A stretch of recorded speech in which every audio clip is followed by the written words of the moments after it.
Well, first of all, let me recognize Mr. Brian Lambert and our friend Mr. Smith and Mary, and of course the wonderful people of Clare Harbour and indeed the media.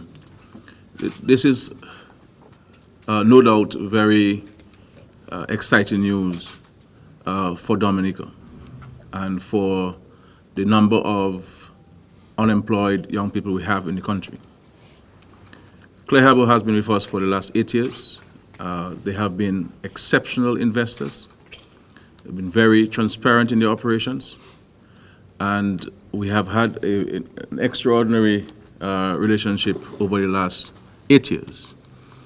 And when Clare Harbour was at the brink of losing one of its major clients, they engaged us from day one. So it was not a situation where they literally sent people home and not inform the government. From the get-go, they informed us. And I must say to you that it took several months before Clare Harbour, in fact, took that decision. Though the client had left them, they held on to a number of the employees to see to what extent they could keep as many of them as possible. And I will say to you publicly also that because of the commitment of Clare Harbour to Dominica, the actual number of people who should have been sent home was reduced because Clare Harbour sought to keep as many of them as possible to minimize the impact on the employment situation in Dominica and also on the economy. Because Clare Harbour is in fact one of the major contributors to the economy of Dominica. As Brian indicated, they have 4 buildings rented, 3 on the Canefield Industrial Estate and 1, the Mapping building in town. And one can appreciate the rents, one can appreciate the electricity, the telecommunication services, and the other services which they procure from the island from time to time. So we're very pleased to note that we'll be receiving some 400 jobs. It is a great news for us in Dominica, and I wanted to be here to celebrate this announcement. I should have been in Cuba attending the CELAC meeting, but I cut that summit short and came back this morning just to be here to reinforce our partnership and our commitment to Clare Harbour. And of course, Mr. Lambert indicated last year they took back 60 of the 240 people who were affected. And of course, by July, the additional 400 people would be employed. And that in itself is going to make a tremendous difference because the government just launched a national employment program where the government has engaged a number of people, placed them at both in the public and private sector firms. The government is paying the salaries of those employed. So far, we have close to 400 people engaged full-time under the National Employment Program. And that will be extended to, I think, about 600 when we move into the communities and have community enhancement projects and programs where we'll be employing a number of people in the villages.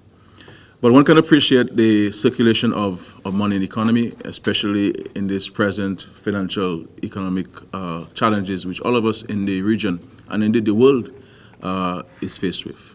Those of us who listened and watched President Obama's State of the Union address will understand the challenges and the urgency of taking action in addressing the issue of unemployment in the United States and, of course, throughout the world.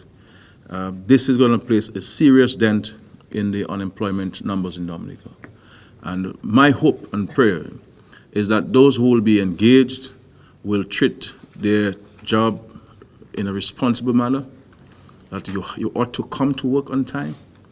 You have to give to your employer the hours that you paid for. You'll be being paid to work. It cannot be a situation where you get paid on Friday, and because Monday and Tuesday are carnival days, they don't see you on Wednesday or Thursday. It cannot be a situation where because the quarterfinals of Calypso is coming up, you will go to this and miss work on Monday. They have to service, Clare Harbour has to service its clients. And if Clare Harbour does not service its clients, it means, therefore, it will not be able to keep those clients and keep us employed. So while Clare Harbour has been going out there to fetch the opportunities, we owe it to them, and we owe it to ourselves, importantly, to ensure that they can keep these 400 jobs, keep these good clients that they have just contracted, and with a view to expanding and increasing the number of seats. Because I believe once we can supply them with numbers, they are in a position to go out and negotiate for increased work. So taking it to over 700 is a major plus. And as Mr. Lambert indicated, this will be an all-time high in the 8-year presence in Dominica. But as Prime Minister, I've had very personal contacts with Brian and Mr. Smith and all the principals of Clare Harbour over the years. And I want to say publicly that they are indeed tremendous investors, very sincere, very transparent in the operations, and they have engendered an excellent relationship with the government and people of Dominica. And I wish you all the best, Clare Harbour. And of course, like always, I stand ready to assist in any way you believe that we can assist from the government standpoint. Dr. McIntyre also, who is the Minister responsible for Employment and Trade, has been in regular contact with the management and, of course, the principals of Clare Harbour. So we look forward to a very long and beneficial relationship. I have been told by Aid Bank that there are buildings available, so the issue of space is not an issue. So if you need more space, let us know, and we shall retrofit, because we've done a fantastic job there Absolutely. in retrofitting this building to what it is now. And in the next few weeks, this building will be buzzing with emotions and murmurs and whispers, because it will be filled with Dominican people. And the salaries here are good. You have a basic salary and your opportunity for overtime. So it's a matter of being diligent, showing up for work, doing what you're told, and making your company proud, and yourself, and of course, Dominica. So I want to again say how excited we are to be here, and it is indeed great news for Dominica. 400 jobs at a time when people are cutting back, at a time when unemployment is rising. We here in Dominica, with partnership with the private sector, in this case Clare Harbour, is reducing the unemployment rate in Dominica.